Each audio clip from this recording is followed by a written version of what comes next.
Thank you for letting me share with you all this morning. This is my testimony. So I'm a type A person. I grew up in a home that stressed high morals and hard work. My mission as this kind of high-strung individual was to be the best possible version of myself that I could be. I was obsessed with being correct about everything. I would demand that other people perform according to the high standards that I set for myself.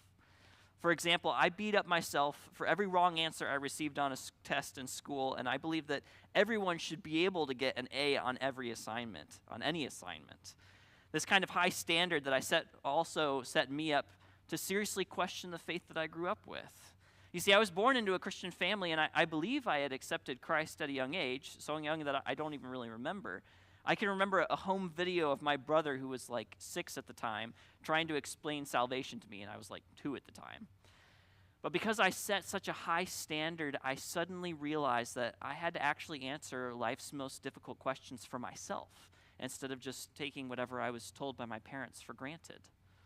So I tried to achieve my mission of being the best possible version by relying on myself.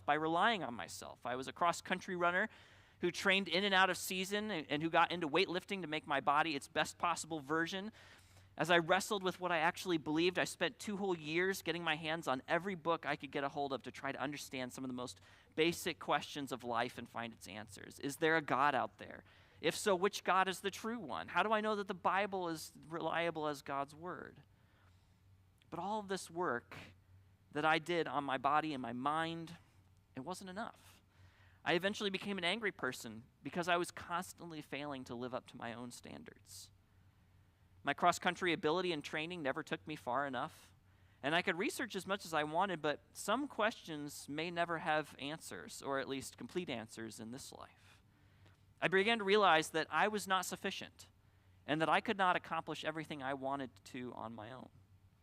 Additionally, I was constantly judgmental of others for not working as hard as I did, or for holding beliefs that I thought were wrong.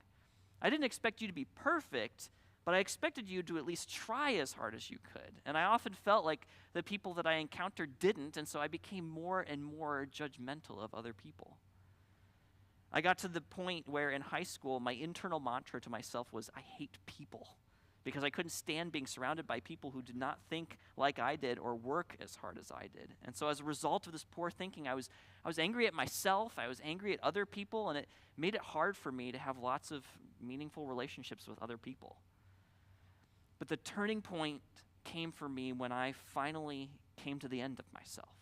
No matter how hard I disciplined myself to become a better person, no matter how much I researched, I would ultimately fail in my mission. I realized that I could not do it. And that's when something miraculous happened. Jesus stepped into the picture. Jesus lived the perfect life. He did not judge other people the way that I did, but gave up his life for them, something that I would never have imagined being able to do. I realized that I could never live up to my own standards, let alone God's standards on my own. My inability to live up to God's standards is the very reason that he sent his son. Jesus fulfilled the perfect standards of God that were even more than my own. And that's when I decided to follow Jesus. Jesus lived the life that I never could. He died and took my failures upon himself. And then he rose from the dead, offering me his own perfection so that I could be perfect in God's eyes. He offers me acceptance and forgiveness when I fail. And he teaches me to love others who are as broken as I am. I repented of my desire to earn my own salvation and my desire to be better than everyone else. I placed my saving faith and trust in Jesus as the one who did that, what I could not, dying on the cross and rising from the death on the 3rd day of his death. And I committed myself to following God's commands to become more like Christ instead of my own path to becoming the best version of me. And so now my mission in life is to become more like Jesus and share this freedom with others. I walked in obedience to God by being baptized in 2011. Instead of going to college through the normal route that would have been the optimal path for Ryan, I chose to spend 2 years going to a ministry school that wasn't accredited. And since then, I've been training and growing so that I can fulfill my mission to share the freedom of Jesus with others by showing them love and service instead of hate. Toward that end, I became a trained counselor so I can try to comfort and aid those who are broken instead of judging them for their failures. I've entered pastoral ministry so that I can serve and care for others to make them more like Christ. And all of the glory goes to God for this. So that is my testimony this morning. Thank you.